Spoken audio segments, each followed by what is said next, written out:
O nome Marielle desapareceu junto e parece que a esquerda toda perdeu interesse, porque desde o início Marielle era um mascote, um troféu, um instrumento para tentarem de alguma forma jogar o seu assassinato brutal nas costas do próprio Bolsonaro.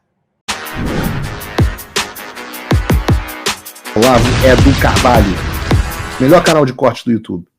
Opa, eu sei que você não aguenta mais ouvir, eu pedi para você fazer o triplo C, curtir, comentar e compartilhar, mas eu peço porque 4 entre cada 10 pessoas sequer estão inscritos no canal e a maioria não ativa as notificações e nem curte o vídeo e isso prejudica o nosso algoritmo. Então ajuda a gente aí, brigadão. Falar um pouquinho rapidamente aqui do julgamento dos irmãos Brazão, no caso da Marielle, né? Porque o próprio PGR disse que a Marielle teria ameaçado ali os currais eleitorais dos irmãos Brazão. Foram condenados, felizmente. E quando esse caso chegou nesses mandantes do crime, né? O Brazão, seu irmão, repentinamente, de forma muito curiosa, a campanha que durava anos de quem matou Marielle desapareceu, o nome Marielle desapareceu junto e parece que a esquerda toda perdeu interesse, porque desde o início Marielle era um mascote, um troféu, um instrumento para tentarem de alguma forma jogar o seu assassinato brutal nas costas do próprio Bolsonaro. Vamos lembrar o que fez Globo e companhia. O caseiro morava na mesma... o filho da tia, do primo, do padeiro, do Brazão morava no condomínio do Bolsonaro. Enfim, forçando a barra o tempo inteiro para tentar colocar a pecha de mandante do crime em Jair Bolsonaro. Tão logo descobriram quem foi, eles perderam o interesse total no caso, mostrando que nunca foi pela Marielle, nunca foi pela justiça, pela verdade. Até porque, quem é o Brazão? O Brazão é um sujeito que fez campanha para Dilma. Então, a gente entende por que eles perderam o interesse. Bom, outro assunto que eu repito sempre aqui, né, e tem um pouco a ver com a guerra cultural também, é que não existe mais petista grátis. Pode ver que todos esses petistas, dos mais pobres aos mais ricos, são migalhas ou são privilégios. Mas petista grátis, por convicção, isso é raça em extinção, até porque cá entre nós defender o indefensável, né, os bandidos do PT, o sujeito tem que ser de um grau de alienação que assusta, né? E a gente vê hoje a notícia. Está autorizado aí quase 2 milhões de reais via Lei Rouanet para captação em homenagem a Caetano Veloso. E veja, isso é, de certa forma, desvirtuar o intuito da Lei Rouanet. Fomentar a cultura, gente jovem ou gente que faz circo, essas coisas que, às vezes, teatro, que conta com pouca grana, digamos assim. Caetano Veloso precisa de 1,6 milhão de reais de ajuda da Lei Rouanet. Então, não existe petista grátis. Essa turma está sendo bem remunerada, digamos assim, para fazer suas campanhas em defesa do indefensável. E aí, por falar no assunto corrupção como um todo, né, e tudo, a gente viu essa pesquisa aqui. Corrupção e criminalidade são maiores problemas do Brasil, diz pesquisa. Num terceiro lugar mais distante, ficou a economia. Eu escrevi um texto para a Gazeta sobre isso E na hora de publicar no meu X eu coloquei: é a economia? Estúpido. Pergunta. E a Gazeta colocou como imagem para ilustrar meu texto, não sou eu que escolho, uma foto do Flávio Bolsonaro. Bom, vocês acreditam que aquela turminha, né, ligada ali ao Quinto Elemento e tudo, veio falar da minha obsessão pelo Flávio, que eu tô atacando ele. Não leram a coluna, pelo menos uma foi sincera, falou: não ficou legal essa chamada não, porque nem todos assinam a Gazeta. Bom, aí eu não posso fazer nada. Eu estou publicando um texto meu da Gazeta, eu tenho uma coluna diária na Gazeta. Se você não assina e não vai ler, tudo bem, bola para frente, pula. Agora, comentar, criticar, atacar por algo que nem viu, eu estou justamente no texto dizendo que não é apenas a economia. E de onde vem o estúpido? Para quem não lembra, Carville, assessor do então presidente Bill Clinton, cunhou essa expressão famosa, é a economia estúpido.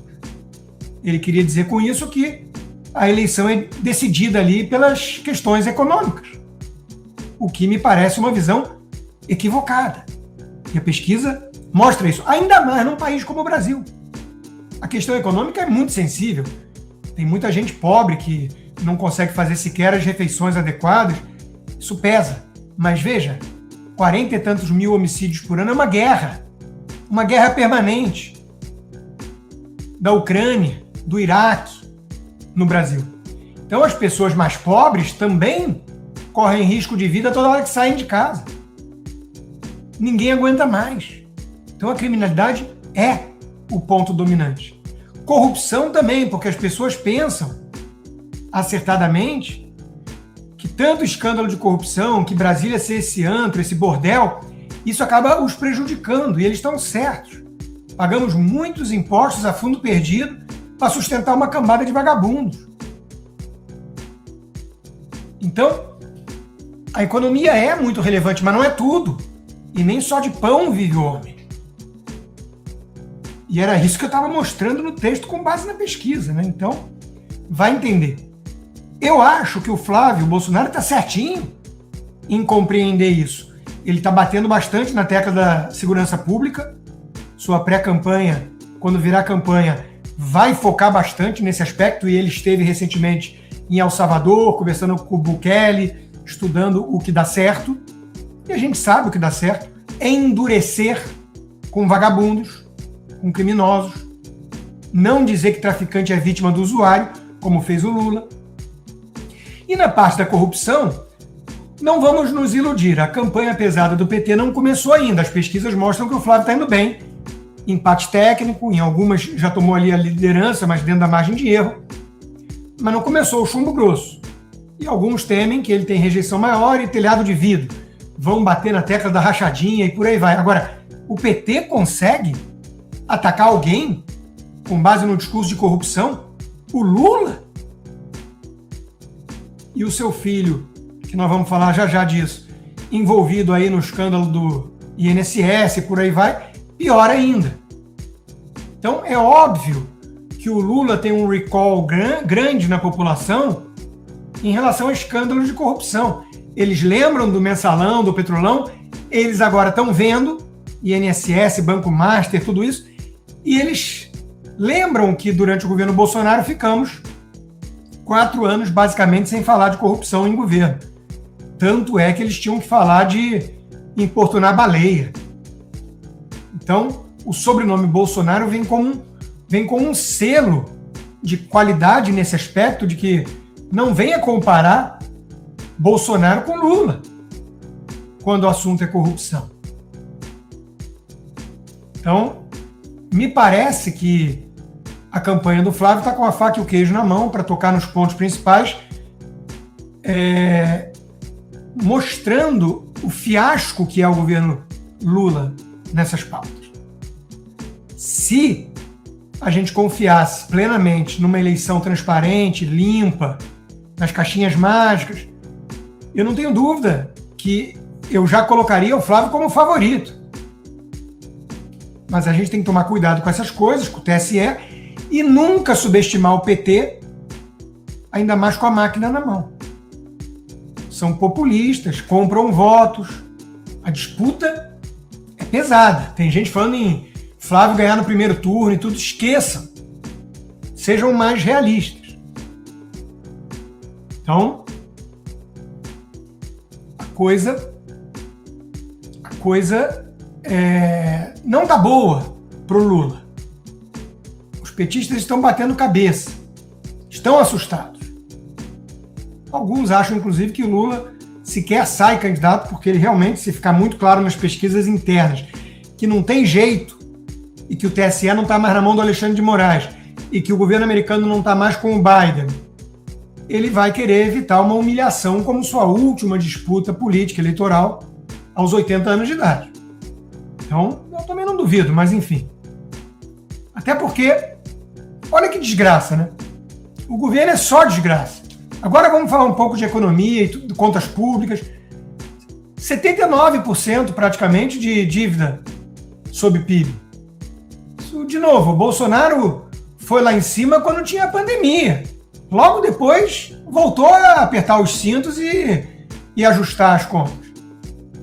O Lula, sem pandemia nenhuma, consegue piorar em muito as contas. Por quê? Porque é um governo irresponsável, perdulário.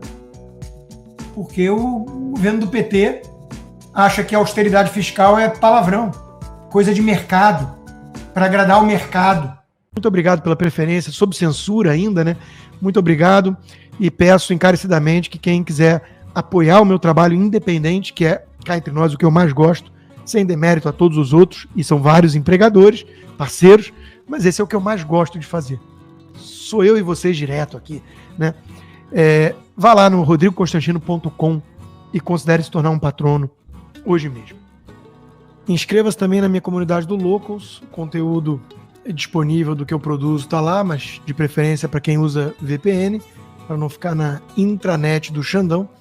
E se possível, considere se tornar um membro apoiador. Você recebe como recompensa por viabilizar esse trabalho independente conteúdos exclusivos, como toda segunda-feira, tivemos ontem já, conversa de boteco. Quartas-feiras temos o Cigar Bar, em que eu procuro responder as perguntas dos apoiadores.